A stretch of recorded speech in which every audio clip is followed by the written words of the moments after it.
number 44, the Repsol Honda rider. I don't know if he's feeling the ill effects of the crash that he had from yesterday. He was really badly beaten. Takeo Yokoyama, HRC technical director, and his crew chief Ramon Auri, trying to find out the inspection on what's forced the brakes a little bit later than Johan Zarco, so that's twice in 2 months. That's beautifully done. Yeah. That is beautifully done. You can see as we cross the line then to complete lap 5. It's Rins, but here comes Zarco. Someone has just gone down. It's Miller. Jack Miller. Miller's gone down. The nightmare continues for the... He's from Quartararo, a fellow Frenchman, the World Championship leader, Johan Zarco. Then it's Mir, and Pages Vibro still looks at him. Such an unusual crash. You can see why he had his head in his hands. Something's going on with Miguel Oliveira as well, our race winner from last year, Payne. He's in the point scoring places right now. Rins is in the mood.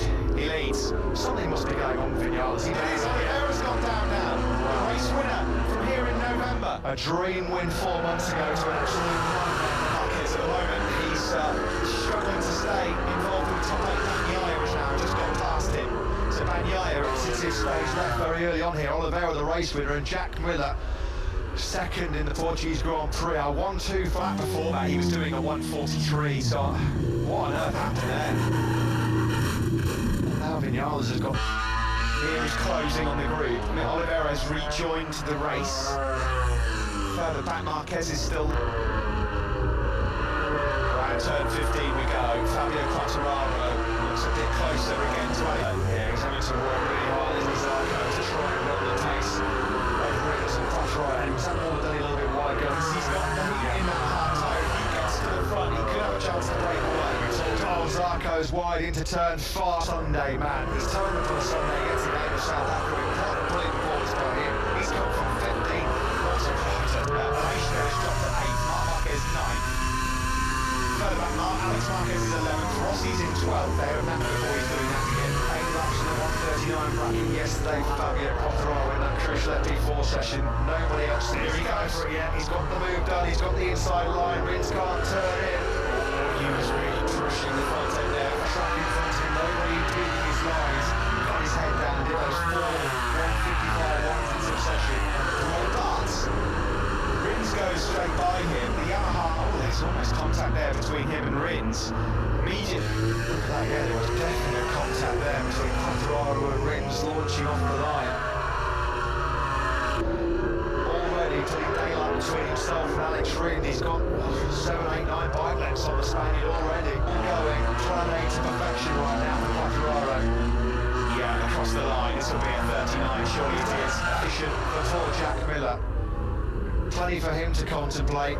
Just 12 days out of arm pump surgery. Fabio Quartararo will take the lead from Johan Zarco as things stand. Simon, some observations from your side? Yeah, just I only saw that is Joan Mir is the one I'm watching at the moment because he's so clever at not giving shit. Mir was the strongest of anyone in the closing stages, but the question is at the moment is whether or not they'll be able to live with the pace that's here. Quartararo has been untouchable in this small sector. He's been really, really strong again. Look at the gap he's able to pull out on Alex Rins. It's quicker than Quartararo ahead of him.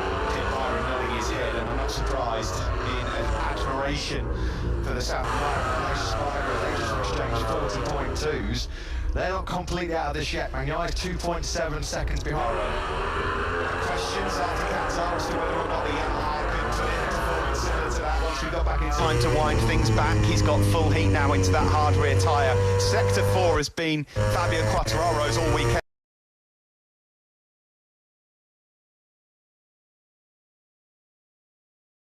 So fun is his VR46 Academy colleague, Franco Morbidelli. This has been a real good charge through the pack by Bagnaia. Tailed Bagnaia's pole celebrations. Interesting for Aleix Spargaro, Matt. The same sort of situation as Qatar, where at the moment with Quartararo and Rins ahead of him, there's nothing between their lap times. We can just see on this lap in particular, that gap actually between part of the circuit is where Quartararo steams away from Alex Rins. The Suzuki so gentle on its tyres, and Alex Rins has got, Quartararo and Rins have just exchanged. Fastest lap for the races, but who do we need to keep an eye on? It's the Italian Pecco into this position. You're right about Joan Mir as well, Matt. He's just coming under a bit of attack again now from Johan Zarco. There is Bagnaia, then the fastest man on circuit, arguably the fastest man yesterday as well. But look how Portugal on board here with the Suzuki of Alex Rins looking up to Quartararo. I've got to say, to be fair to him, Valentino Rossi's doing some pretty impressive laps. That he's got some speed. Yeah, half a second in terms of race pace there, because yesterday he couldn't get into anywhere near the mid 140s. It's outside of turn 15 shot. At the moment, this is becoming a two-horse race between Fabio Quartararo and Alex Rins. Great Nicky Hayden back in 2007. He won't want to make it 3 in a row. He threatened this in 29. Suggests that yes, we know how good the Suzuki is at managing the tyres, but Fabio Quartararo should have the better endurance, having plumped, and the hard rear tyre certainly does come into play. I have to say, and give a shout out to Taka Nakagami as well, the battered and bruised Japan. Who is closing on this man, Juan Mir. Credit to Zarco, he got himself into the high 139s on that last lap himself. Third answer, that's a fairly emphatic one, isn't it? Quartararo Rins yet again. Exchange, fastest laps of the Grand Prix. Who's up onto the podium again. That's so demoralising, is it, for Juan Mir, having to work so hard in the twisty sections of Portugal just to try. Quartararo at the front of this race at the moment. Well, that's all he can do, isn't it? That is all he can do. Try and force the Frenchman into some himself in prime positions from the word go. Vinales is now lapping in the 1-4. Just something then. I think Rossi's gone down. It is. Valentino Rossi has crashed. What a shame for him, because Marques boys and the Espargaro brothers, we've now only got one full set of brothers left in the battle, and that's the Marques brothers. At the moment, the 9th and 10th. Recent record, Steve, now that's just 12 points scored in his last 9 races. Very, very worrying top last year. We're riding here with Pecco Bagnaia in 6th. There's a gap then back to Binder in 7th. Yeah, Franco Morbidelli's getting a hurry up as well. Let's see what happens to Valentino Rossi. Turn number 11 is going to catch out and was trying to fight his way through to the top 10. Track limits warning for Franco Morbidelli. So he's got to be pretty careful. Portugal, still Quartararo from Rins. Let's see if Bagnaia can use his Ducati power to go past the Yamaha. Going into corners, which puts you in that really precarious zone when there's front tyre wear coming to the extreme. Now at this stage, the Grand horsepower they have. He's now got his eyes set on Juan Mir. These two are the guys leading them. Quartararo from Alex Rins. 10th and a half quicker than this man we're looking at right now, Rins. Here is Marques, still tracking.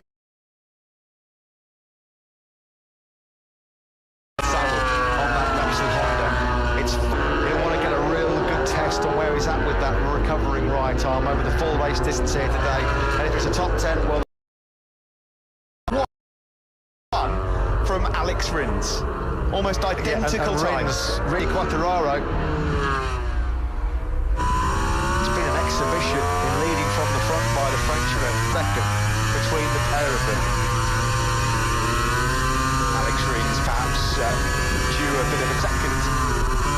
Right now, this is Fabio Quartararo. So far, not buckling under the pressure. Yeah, and the Yamaha M1 just gets that rear tyre hooked up, and he can carry lots of corner speed, which is the key asset of that M1 is in that position. Further back, Johan Zarco will face a fight for the podium here because point scoring opportunities, and he makes blunders at the worst possible time. Well, we said it was him that was putting pressure on Fabio. 5 years. Quattararo's speed has pushed him into that mistake. He's done everything, and he can't find a way through, even to show he just slipped up the inside of Andrea Dovizioso and crashed out immediately. And what that means is now, Fabio Quartararo... At the moment, we're on for another French one too, or are we? Because Bagnaia is flying. He moved past Mir. He's now hunting down Zarco. In terms of the championship as well, right now, Johan Zarco is going to surrender the championship lead. He might get a little bit worse for a move than that. Clean as a whistle, and Bagnaia now up into 2nd place, and that does change the championship picture slightly. Yeah, way through into 2nd place. Classy ride this by Bagnaia.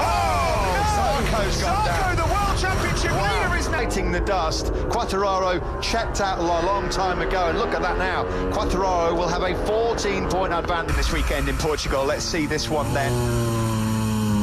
Pretty forgettable weekend then for Pramo Ducati. No, Jorge Marques went so quick on Zarco. He wasn't expecting that, was it? It was almost like a crash in the rain. Fastest man on circuit at the moment is Aleix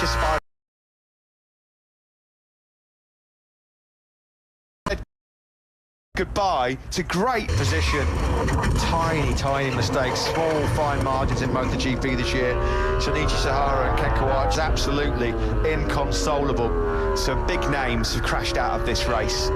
Jack Miller, Valentino, Pecco Bagnaia qualified on that front row. He may well have been right at the sharp end of this race as well, with the likes of Quartararo and Rins desperately to get himself back into podium contention. Fourth place would be a real solid result for Franco Morbidelli. Given West weekend, he's digging himself out of some monumental holes, isn't he, Binder? Fifth place rescued here from 15th, and there's not Johannes Arco.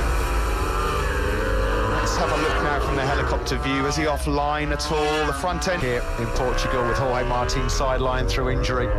But at the moment, El Diablo in dreamland. Taka Nakagami, Vinales is 11th, Luca Marini 12th, and then it's Petrucci, Savadori, and Lackawanna. He's faster than Juan Mir up ahead of him.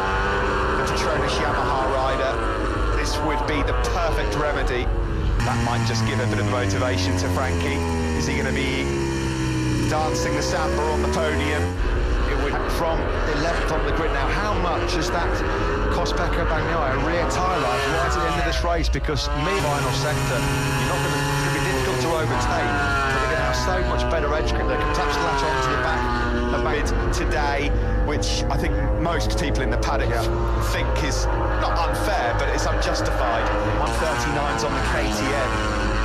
Now, if Binder catches this group, it's too late, surely. You could just from somewhere, because his pace in this race is about a second quicker than I think his predicted pace was. It's been absolutely astonishing. Out front at the moment as well, Fabio Quartararo. This is a very different young man that we're looking at the moment. Where can... Is that Oliveira? Oliveira. Goodness me, I had a heart attack then. This is the battle. Himself here is Bagnaia, desperate to cling on to that podium. Let's check his advantage. Last lap started. A tenth just over behind Pecco Bagnaia. Franco Morbidelli desperately. Quartararo's live heart rate just came on screen, and I thought it was going to say something else on there. My heart rate changes when it went wrong. He got into his rhythm. He forced Alex Rins into a crash. Quartararo is well and truly excellent last 2 or 3 laps when the Suzuki got on him. He's close though, he's getting close. Does he fancy a lunge here, the world champion Juan Mir, or is he going to... That second place, Franco Morbidelli unfortunately looks like he's just going to miss out on the podium, but a welcome return to the top 6 for him. Standing from the Yamaha man,